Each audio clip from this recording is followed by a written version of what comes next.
요즘에 혹시 은행주, 금융주 투자하신 분들 있으신가요? 월가는 여전히 긴장을 하고 있는 모습이거든요. 그래서 잠깐 얘기를 해보려고 하는데, 왜냐면 이제 돌아오는 주에 실적 시즌이 시작되는데, 실적 시즌의 스타트가 금융주거든요. JP모건부터 대장주부터 시작하는데, 원래는 많은 분들이 이거 뭐 은행주에 관심이 별로 없어요. 투자하시는 분들 빼고는. 근데 요즘에 또 은행 위기가 한번 나왔으니까 이제 월가도 긴장을 하고 바라보고 있는 겁니다. 혹시 또 뭐 문제 있는 거 아닌가 싶어가지고 실적이 쇼크가 날 수도 있잖아요. 그래서 지금 금요일부터 JP모건부터 4대 은행, 그리고 돌아오는 주 월요일 17일에는 찰스 슈왑 같은 이런 주식도 경기가 되고 있고, 요 주에 중소형 은행들 실적이 줄줄이 발표됩니다. 그래서 어떻게 될지 한번 예의주시할 필요가 있을 것 같은데, 주가 보시면요, 최근에 은행이 이제 뉴스 안 나오잖아, 이제 끝났다 하면서 지나갔는데 주가는 그렇지가 않습니다. 여기 보시면 은행 위기 터지고 나서 나스닥은 오히려 회복, 전반적으로 다른 증시는 회복했는데, 여기 보시면 JP모건은 회복 못하고 있고요, 뱅크 오브 아메리카도 회복을 못하고 있고, 지역 은행주들이 모아놓은 ETF는 저점을 깨고 내려가고 있습니다. 그러니까 뉴스는 안 날 뿐이지, 이게 만약에 단기 이슈였으면 바로 이렇게 급등해서 회복해야 되거든요. 그 저점 매수 그래서 들어가신 분도 있거든요.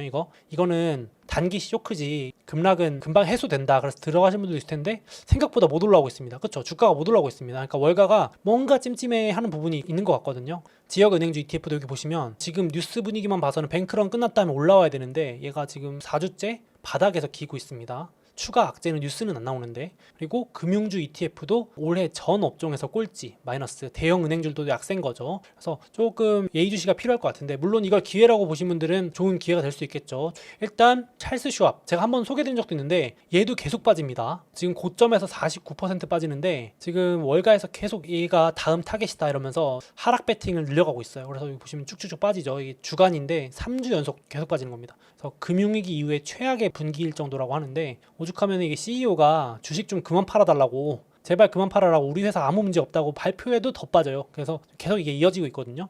4월 17일 월요일날 실적 발표가 되어 있기 때문에 정말 무슨 문제가 있었던 건지 아니면 기후인지 볼 필요가 있겠습니다. 분위기가 그렇다 참고하시면 될 것 같은데, 물론 지금 은행 하락에 지금 떼돈 법니다. 헤지펀드들은 공매도라 그러죠. 하락하면 땡큐인 거죠. 이렇게 막 일부러 무시무시한 뉴스를 내보내서 돈을 버는 세력들이 역시 있었습니다. 보면은 공매도로 며칠 만에 9조 원, 10조 원을 땡겼답니다. 참 대단합니다. 그래서 지금 월가에서 가장 많이 하락 배팅한 은행이 캐나다 2위 은행인 토론토 도미니언 뱅크 TD 은행이라고 하겠습니다. 요게 이유가 뭔지 봤더니 앞서 소개해드린 찰스 슈왑이라는 은행의 지분을 제일 많이 가지고 있는 대주주 중 하나여가지고 너도 위험하다 이러면서 때리는 거예요. 그러니까 요즘 이런 식으로 그냥 하락 배팅 세력들이 몰려다니면서 은행주들을 공격하는 부분도 분명히 있긴 있습니다. 그래서 또 모르죠. 이게 또 내부에 무슨 문제가 있는지 모르겠는데, 지금까지는 원인은 찰스 슈왑 때문이다라고까지만 밝혀졌거든요. 아무튼 이렇게 헤지펀드들이 곳곳을 공격하고 있다, 이렇게 보시면 될 것 같아요. 그래서 지금 시장에서 은행들의 뱅크런을 체크하기 위해서 연준에서 발표하는 이 자료를 보거든요.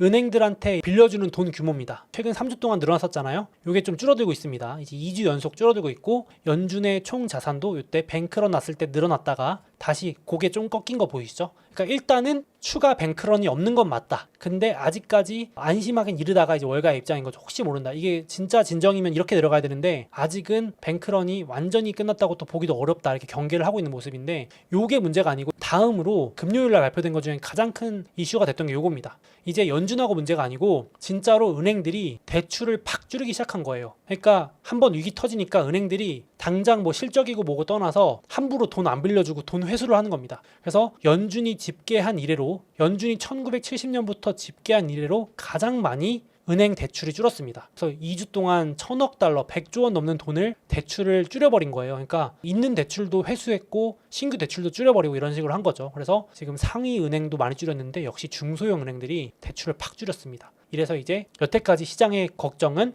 연준의 긴축 우려였는데, 이제 이거 끝났고 연준의 긴축은 더 이상 우려가 안 되고 이제는 은행들이 대출 축소하면서 일어나는 신용경색 위기가 본격화되고 있다는 얘기가 나오고 있습니다. 이번 주 말에 들어서 가장 주목받은 얘기인데, 월가 황제도 똑같은 말을 했습니다. 이번 인터뷰에서 지금 확실히 은행이 대출을 줄이고 현금 확보해야 되니까 대출을 처음엔 줄이더니 이제는 빌려준 대출도 회수하고 최근 들어서는 완전히 대출에서 손 떼는 것을 목격하고 있다. 이 얘기가 지금 제가 앞서 설명드린 내용하고 일치합니다. 그래서 인터뷰를 했는데, 은행들이 대출을 팍 줄이면 침체는 반드시 오는 건 아니지만 불경기가 오는 건 맞다라고 돌려서 말했습니다. 실제로 은행들이 대출을 줄이면 저 같은 사람도 돈줄이 마르고 기업들도 말라서 소비도 안 되고 투자도 줄어들고 경기가 위축되겠죠. 이게 신용 경색으로 이어지면서 이렇게 될 것 같습니다. 근데 대형은행은 괜찮지 않아요? 그랬더니 아니다. 대형은행도 이번 사태 때문에 신뢰도가 하락해가지고 업계 전반적으로 다 손해봤다. 큰 은행만 이득봤다는 분석에 대해서는 터무니없는 생각이다. 이러면서 본인들도 손해봤다. 이 발언하고 JP모건 주가도 잠깐 뭐 움직이기도 했는데 실적도 어떤지 한번 봐야겠습니다. 근데 실제로 이번 주에 연준 보고서가 또 동시에 나왔거든요.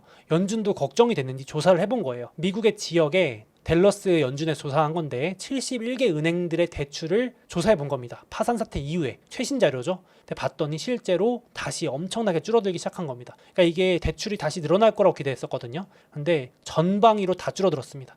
그래서 한 월가 애널리스트도 지금 대출이 본격적으로 다시 축소되면서 이제는 신용위기다. 신용위기 차례가 곧 온다. 이런 얘기를 하는 겁니다. 그래서 지금 비슷한 얘기를 합니다. 대출 규모 축소가 더 빨라지고 있고 은행이 전반적으로 신뢰가 다 하락해버렸고 금융위기랑은 다른 형태의 위기 가능성이 있다. 이런 경고를 좀 해서 가져와 봤고 제가 대표적으로 보니까 한국에도 이런 게 딱 비슷한 사례인 것 같아요. 혹시 소액 생계비 대출이라고 들어보셨나요? 뉴스 막 나오던데 한국에서도 저신용자분들이 돈 빌릴 길이 막히니까 정부에서 이제 대책으로 내놓은 겁니다. 이게 뭐냐면 100만 원까지밖에 안 빌리거든요. 그러니까 100만 원 대출을 빌리는데 이자가 15.9%래요. 근데 15.9%인데도 6천 명 넘게 몰려가지고 지금 정부에서 긴급 대출을 해주는 겁니다. 이런 게 지금 앞서 말씀드린 것처럼 돈줄이 말라서 나오는 상황들인 거죠. 근데 이게 1,000억 원을 배정했는데 너무 신청자가 많아가지고 7월이면 다 이제 소진될 것 같대요. 그래서 추가 검토까지 한답니다. 추가 확보까지. 하루에만 6, 7억 원씩 빌려간대요. 이 100만 원이 없어가지고 물론 100만 원이 뭐 작은 돈이 아니지만 당장 100만 원 빌려주는 곳이 없다는 거죠. 은행들이. 그래서 한국의 사례로 예시를 들었는데 미국도 예외가 아니고 다른 나라도 마찬가지겠죠. 이게 본격적으로 은행들이 문을 닫아서 대출 문턱을 높이는 사례들이 나올 것 같습니다. 그래가지고 여기도 보시면 기사 제목이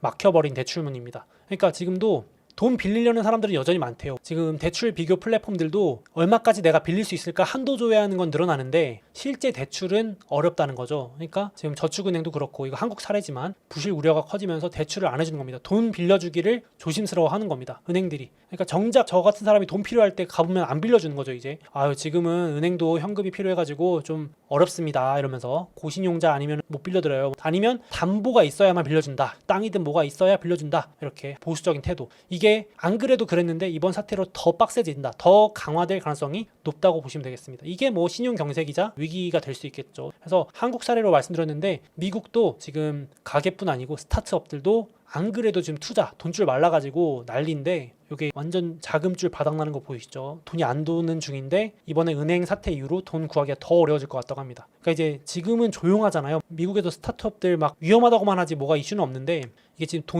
투자한 돈이 있어서 그런데 이거 다 쓰면 이제 고갈되면은 본격적으로 문제가 되는 기업들이 수면 위로 나오기 시작하겠죠. 실제로 아직 이름 들어본 기업들이 없어서 그렇지 미국의 파산 신청 건수는 급증하고 있습니다. 월별 파산 신청 건수거든요. 여기 늘어나는 거 보시죠. 작년 12월부터 급증하고 있는데 한 달에 50개, 54개, 57개 높아지고 있는데 이 정도면은 거의 코로나 한복판일 때거든요. 근데 이때는 파산할 때 전 세계 정부가 다 투입해가지고 막아줬기 때문에 이렇게 끝났는데 이제 이번에는 정부가 개입하기가 쉽지가 않은 상황이잖아요. 지금 연준도 막 돈 풀기가 쉽지가 않고 그래가지고 이게 파산 기업이 더 급증할 수 있다는 우려가 나오고 있습니다. 그래서 이 보고서도 보면은 한계 기업, 그러니까 한계에 몰린 기업, 쉽게 말해서 돈줄 마르는 기업의 한계 기업이라고 하는데 올해 여름이 고비다라는 얘기도 하고 있는 겁니다. 그래서 이제 이런 것들이 선행 지표로 움직이니까 이것도 한번 참고해 보실 필요가 있겠습니다. 그래서 특히나 어떤 기업들이 많이 파산하고 있는가 보니까 여기 1등 보이시죠? 압도적으로 많은 게 이미 소비재라는 업종입니다. 이미 소비재가 뭐냐? 그러니까 쉽게 말해서 필수 소비재가 아니라 소득이나 소비에 따라서 영향을 많이 받는, 그러니까 사도 되고 안 사도 되는 대표적인 게 자동차, 그리고 외식, 레스토랑 같은데 상거래 이런 겁니다.